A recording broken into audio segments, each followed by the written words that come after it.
Apakah benar apabila suami memakan penghasilan istri hukumnya haram? Bapak punya gaji, ibu punya gaji. Ibu punya gaji, bapak punya gaji. Sama-sama punya gaji. Bedanya apa? Dalam gaji bapak ada hak ibu, namanya nafkah. Dalam gaji ibu tak ada hak bapak. Setuju? Kuat mereka. Dalam gaji bapak sama-sama bergaji 5 juta. Bapak 5 juta, ibu 5 juta. Dalam gaji bapak itu ada hak ibu. 5 hak ibu. Pertama makan, kedua pakaian, ketiga tempat tinggal, keempat pendidikan, 5 perhatian. Hak ibu kewajiban bapak. Tapi ibu bisa bekerja karena izin bapak. Izinnya pun bukan karena keterpaksaan. Bang, aku kerja ya, kalau tidak awas bang. Tidak bisa juga. Oleh sebab itu ibu punya gaji, ibu punya warisan, ibu punya pendapatan, ibu punya kos-kosan, ibu punya mobil, ibu punya sudaku, ibu punya kocan, ibu punya angkot, ibu punya motor. Itu milik ibu. Kalau ibu meninggal 50% untuk bapak. Kalau ada anak 25%. Artinya ibu punya harta.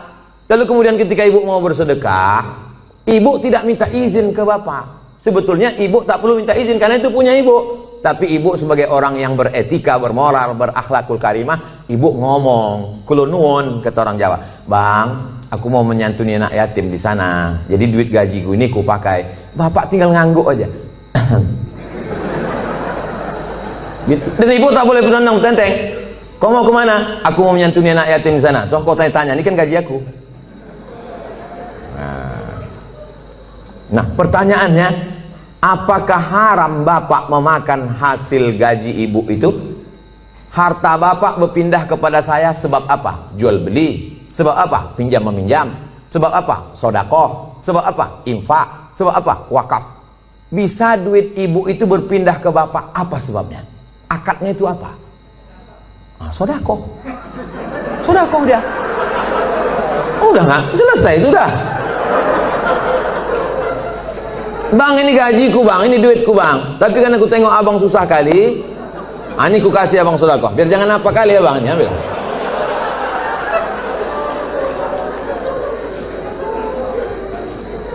Assalamualaikum Ustaz. Semoga Ustaz sehat-sehat. Amin. Mau tanya Ustaz, apa hukumnya orang tua yang tidak mengakikahkan anaknya?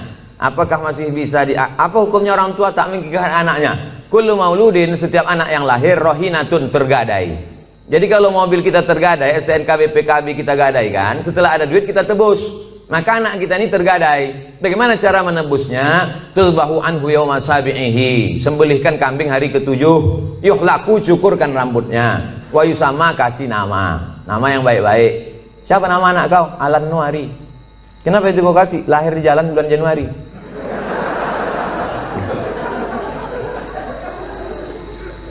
Kasih nama yang baik-baik, cukurkan rambutnya karena itu rambut kotor di dalam, lalu kemudian sembelihkan kambing hari ke-7. Tak ada duit hari ke-7, hari ke-14. Tak ada duit hari ke-14, hari ke-21. Lewat 21 tak usah tengok tanggal lagi. Setahun, 2 tahun, 3 tahun, 5 tahun, taman SD, taman SMP, taman SMA. Tapi kalau dia udah semester 2, hanya potong kambing aja. Tak usah potong rambut lagi. Tak pula diayun pakai marhaban.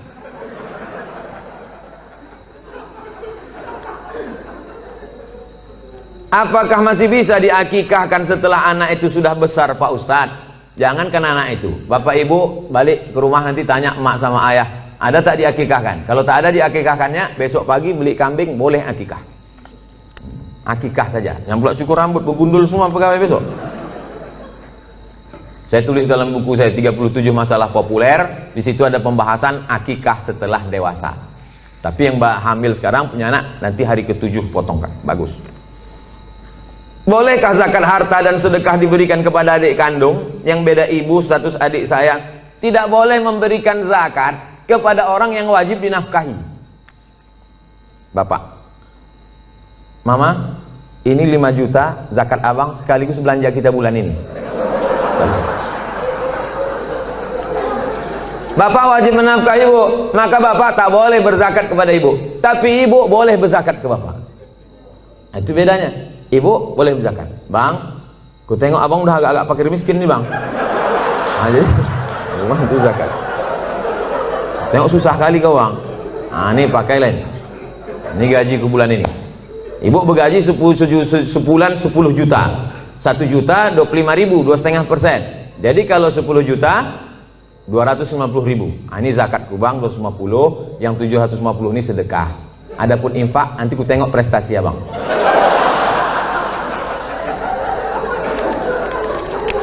Nah, kaedahnya tak boleh berzakat pada orang yang wajib kita nafkahi. Tak boleh berzakat kepada anak, karena anak itu wajib kita nafkahi. Nah sekarang adik, apakah adik itu wajib kita nafkahi? Tidak. Yang wajib dinafkahi itu siapa? Istri, anak, cucu, mertua, orang tua, yang hubungan langsung. Itu yang wajib kita nafkahi. Orang yang tak wajib kita nafkahi boleh kita kasih zakat. Kalau kita bersedekah pada orang jauh, nilainya 1 sedekah. Tapi kalau kita bersedekah pada orang dekat, nilainya 2. 1 sedekah, 1 lagi silaturahim. Tapi banyak orang tak mau sedekah ke keluarga dekat. Kalau sedekah sama orang lain, kok kenapa tak sedekah sama saudara? Payah saudara nih Pak Ustadz, dikasih sikit-sikit kali kata dia. Bagaimana menghadapi suami yang berselingkuh?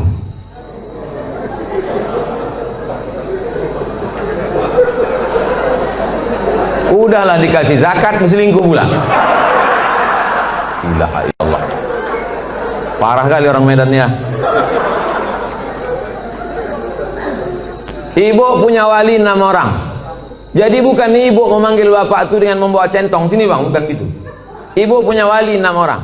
Pertama ayah, yang kedua atu opung, yang kedua abang ayah, yang ketiga adik ayah, yang keempat abang. Yang pertama ayah, yang kedua datuk opung, yang ketiga abang, yang keempat adik laki-laki, yang kelima abang ayah, yang keenam adik ayah. 6 wali ibu itulah yang menyelesaikan ini. Maka dipanggilnya lah, setan sini kau sebentar. Orang berselingkuh itu mesti gitu manggilnya. Tak pula kita panggil kepada menantu kami silakan datang. Mana lah tengkuk dia. Kalau ada yang polisi, tentara situ, cabutkan pistol, letakkan di atas meja itu, pang, letakkan, biar tahu. Walaupun tak ada pelornya. Ku dengar kau udah selingkuh. Kemarin tertangkap screenshot SMS. Ini dia kan, ini foto perempuan kan? Kau jangan macam-macam. Kau berhenti selingkuh. Kalau kau tak berhenti, jadi kasih dia mop, di mop dia sedikit. Habis itu berhenti. Iya pak, aku stop nih. Ada berhenti dia. Tinggal lagi ibu. Mau ibu menerima barang second nih?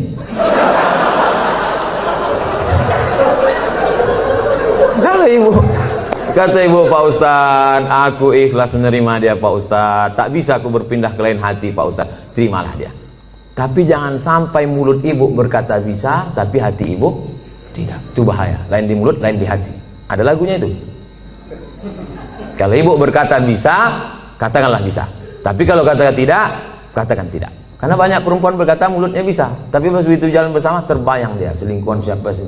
Itu menjadi masalah. Hidup ini singkat bu. Hidup ini singkat. Jangan sampai gara-gara ini terpengaruh kepada sholat ibu, ibadah ibu, kerja ibu. Oleh sebab itu pikirkan baik-baik. Kalau bisa, bisa. Ambil waktu agak seminggu, 2 minggu, 3 kali Jumat, aku berpikir dulu. Gimana? Selesai? Apa pendapat pandangan Ustadz terhadap pandemik COVID-19 yang sekarang terjadi dan bagaimana menyikapinya? Itulah yang kuceramahkan sejam tadi.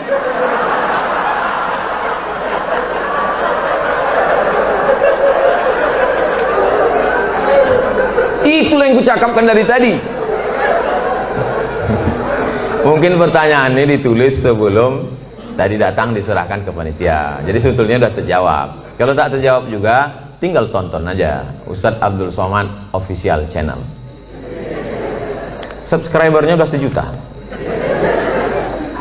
Mana tahu nanti dicarinya yang mana channel itu yang ada 1 juta subscriber. Jika kita mengetahui bahwa pasangan hidup kita telah mengikuti ajaran Syiah, apa yang harus kita lakukan? Apa hukumnya? Perbedaan kita dengan Syiah ini 5. Yang pertama, Syiah wajib mengimani imam 12. Sedangkan rukun iman kita 5. Antumina billah wa malaikatihi wa kutubihi wa rusulihi wa yaumil akhir wa biqadri khairihi wa syarrihi. Sedangkan dia ada rukun imannya lagi, beriman kepada imam yang ke 12 imam. Siapa yang tak percaya kepada imam 12 kafir. 2, mereka mencaci maki sahabat Nabi. Karena kata mereka setelah Nabi meninggal itu mestinya penggantinya Sayyidina Ali. Lalu kata mereka Abu Bakar dengan Umar itu merampas khilafah Ali, dan sahabat yang lain diam melihat kebatilan. Maka sahabat-sahabat Nabi itu kata mereka kafir. Yang ketiga, kata mereka ada Quran yang disebut dengan Mushaf Fatimah, tebalnya 3 kali lipat daripada Quran ada kamu sekarang. Kenapa buktinya musabaqah tilawatil Quran mereka pakai Quran yang ada sekarang? Kata mereka, sebelum Imam Al-Qaim, mereka menunggu imam yang ke-12. Imam yang ke-12 itu katanya bersembunyi di Sirdap, di bukit di Irak, dalam terowongan. Itu mereka tunggu-tunggu, belum keluar lagi. Nanti kalau keluar imam yang ke-12 itu, dibawanya kitab yang asli, sementara yang asli itu datang, pakai aja yang KW ini dulu, kata dia. Yang keempat, mereka ada meyakini namanya taqiyah. Taqiyah itu kalau di tengah orang ahlu sunnah, pura-pura dia ahlu sunnah. Kalau di sini banyak Muhammadiyah, pura-pura dia Muhammadiyah. Kalau di sini banyak Al-Wasliyah, pura-pura dia Al-Wasliyah. Kalau di sini banyak NU, pura-pura dia NU. Kalau di sini banyak ahlu sunnah, dia bilang Sunni. Kau ini Syiah apa Sunni? Aku Sunni. Kalau kebetulan banyak Syiah, kau sunnah apa Syiah? Aku Syiah. Kalau kebetulan situ 50-50, kau sunnah apa Syiah? Aku Susi. Susi, sunnah Syiah. Yang kelima, mereka ini menghalalkan nikah mut'ah. Nikah mut'ah itu bagian dari akidah, keyakinan. Mut'ah itu artinya enak, mut'ah itu artinya nikmat. Nikah mut'ah itu nikah kontrak. Jadi boleh nikah kontrak. Aku nikah mut'ah sama engkau dari jam 5 pagi sampai jam 5 sore dengan mahar 50.000 tunai, sah. Dalam Islam tak boleh nikah mut'ah. Oleh sebab itu inilah perbedaan, 5 perbedaan menurut Syekh Ali Jum'ah, ulama besar. Kita berpegang teguh dengan ahlus sunnah wal jamaah. Kalau ada suami ibu atau istri bapak yang ikut golongan ini, ajak dia balik, bawa dia ke ketua MUI, bawa dia ke dokter Ardiansah Sekum MUI, supaya diceramahi dia, dibalikkan kepada ahlus sunnah wal jamaah. Karena tak mungkin bisa bersama. Antara NU Muhammadiyah masih bisa, antara Al-Wasliyah dengan Muhammadiyah masih bisa, karena masih sama ahlus sunnah wal jamaah.